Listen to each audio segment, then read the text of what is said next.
Assalamualaikum warahmatullahi wabarakatuh. Saya Agustia Mega Endriani dengan NIM 251011089 dari Program Studi S1 Kebidanan Universitas Aisyah Yogyakarta. Di sini saya akan menjelaskan materi tentang anatomi pelvis dan fetal skull dengan mata kuliah anatomi. Baik, di sini saya akan menjelaskan anatomi pelvis terlebih dahulu. Pelvis atau sering dikenal dengan panggul terdiri dari 3 tulang penyusun utama, yaitu 2 os kokse, 1 os sakrum, dan 1 os koksigis.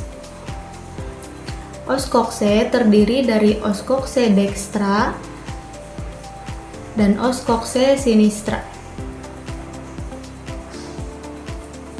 Os kokse terdiri dari os ilium, os isium, dan os pubis.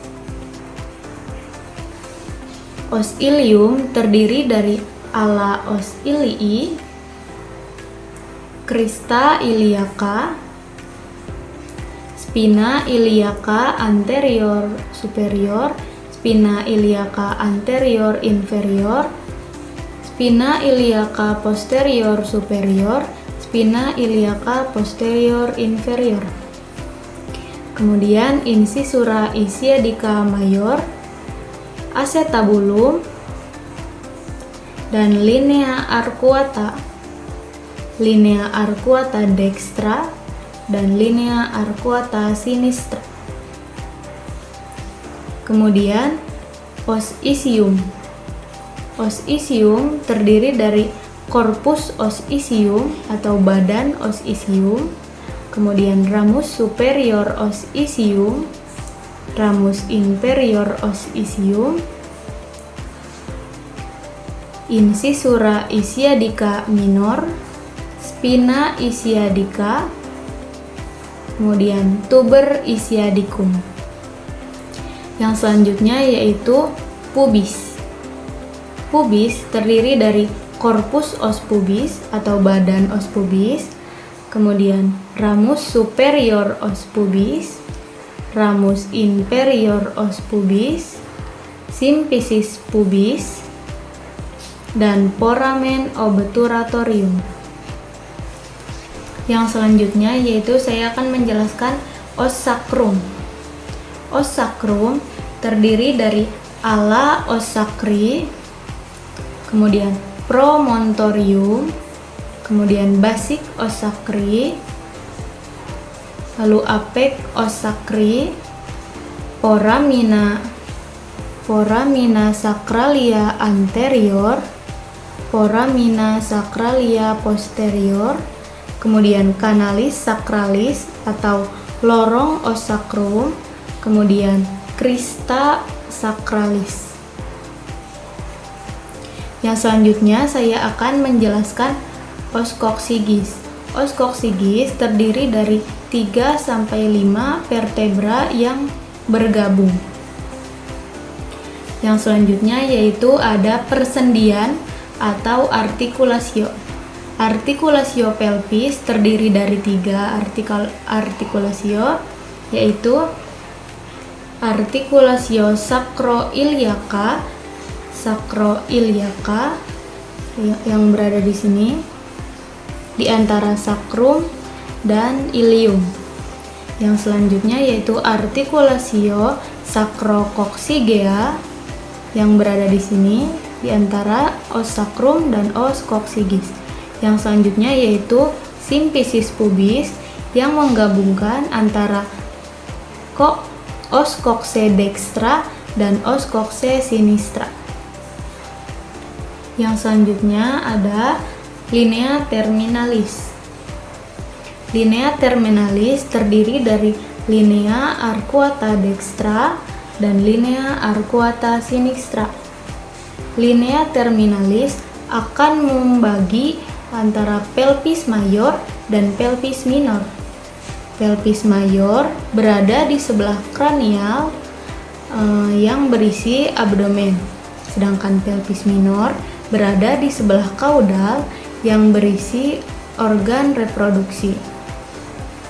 Yang selanjutnya yaitu bidang Hod. Bidang Hod terdiri dari 4 bidang Hod. Yang pertama yaitu bidang Hod 1, sejajar dengan PAP atau pintu atas panggul. Yang selanjutnya yaitu bidang Hod 2, sejajar dengan bidang Hod 1 melalui simfisis pubis. Yang selanjutnya yaitu bidang Hod 3, sejajar dengan bidang Hod 1 melalui spina ischiadica. Yang selanjutnya yaitu bidang Hod 4, sejajar dengan bidang Hod 1 melalui tepi ujung os koksigis. Selanjutnya saya akan menjelaskan tentang ligamentum. Yang pertama ada ligamentum sacroiliaca yang menghubungkan antara sakrum dengan ilium. Nah, maka ini disebut dengan ligamentum sacroiliaca. Yang selanjutnya ada ligamentum sacrospinosum yang menghubungkan antara sakrum dengan spina ischiadicum. Nah, maka ini disebut dengan ligamentum sacrospinosum. Yang selanjutnya ada ligamentum sacrotuberosum yang menggabungkan antara sakrum dengan tuber ischiadicum. Nah, maka ini disebut dengan ligamentum sacrotuberosum. Yang selanjutnya ada ligamentum pubisum, nah yang berada di sini, maka ini disebut dengan ligamentum pubisum. Yang selanjutnya ada ligamentum sacrococcygeum yang berada di antara sakrum dengan koksigis. Nah, maka itu disebut dengan ligamentum sacrococcygeum. Yang selanjutnya ada ligamentum inguinal yang berada di sini. Nah, ini disebut dengan ligamentum inguinal. Seperti ini. Yang selanjutnya ada membrana obturatoria. Ini adalah foramen obturatorium. Nah, membrannya disebut membrana obturatoria. Selanjutnya di sini saya akan menjelaskan musculus pelvis. Nah, pada pelvis mayor terdapat 3 musculus utama yaitu musculus psoas minor, musculus psoas mayor, dan musculus iliacus. Musculus psoas minor yaitu yang dari vertebra menuju ke ligamentum inguinal. Nah, ini disebut dengan musculus psoas minor. Yang selanjutnya ada musculus psoas mayor yang dari vertebra menuju ke femur. Nah, ini disebut dengan musculus psoas mayor. Kemudian ini ada musculus iliacus yang meliputi daerah ilium. Nah, ini disebut musculus iliacus. Selanjutnya saya akan menjelaskan musculus pada pelvis minor. Yang pertama ada musculus piriformis. Nah, ini yang paling atas adalah musculus piriformis. Kemudian yang selanjutnya ini ada musculus obturatorius internus. Musculus obturatorius internus, kemudian ini adalah musculus obturatorius externus. Yang ini, kemudian di atasnya adalah ada musculus gemellus superior. Yang ini, kemudian di bawahnya ada musculus gemellus inferior. Kemudian ini yaitu musculus quadratus femoris. Yang ini yaitu musculus quadratus femoris. Selanjutnya saya akan menjelaskan diafragma pelvis. Apa itu diafragma? Diafragma adalah bagian yang membagi panggul menjadi rongga panggul utama dan perineum. Diafragma pelvis terbagi menjadi 2, yaitu pars muscularis dan pars membranacea. Pars muscularis terbagi menjadi musculus levator ani dan musculus coccygeus. Musculus levator ani terdiri dari musculus puborectalis, kemudian musculus pubococcygeus yang berwarna hijau, kemudian musculus iliococcygeus yang berwarna kuning. Maka ketiga musculus tersebut yang disebut musculus levator ani. Kemudian yang selanjutnya dari pars muscularis yaitu musculus coccygeus. Nah, ini disebut musculus coccygeus. Selanjutnya ada pars membranacea, yaitu antara musculus pubococcygeuus dextra dan sinistra itu terdapat celah yang berbentuk segitiga yang disebut hiatus urogenitalis. Maka segitiga ini yaitu itu yang disebut dengan hiatus urogenitalis. Di sini terdapat uretra hiatus, kemudian vagina kanal dan rektal hiatus. Nah, segitiga tersebut, ini yang disebut dengan hiatus urogenitalis. Selanjutnya, saya akan menjelaskan tentang perineum. Nah, ini adalah gambar perineum dari tampak depan. Jika dibelah, maka gambarnya akan seperti ini. Nah, ini adalah perineum di bagian anus, kemudian ini di bagian vagina. Perineum terbagi menjadi dua regio, yaitu bagian bawah, yaitu regio analis, kemudian bagian atas ada regio urogenitalis, yaitu ada uro dan ada genital, maka ini disebut dengan regio urogenitalis.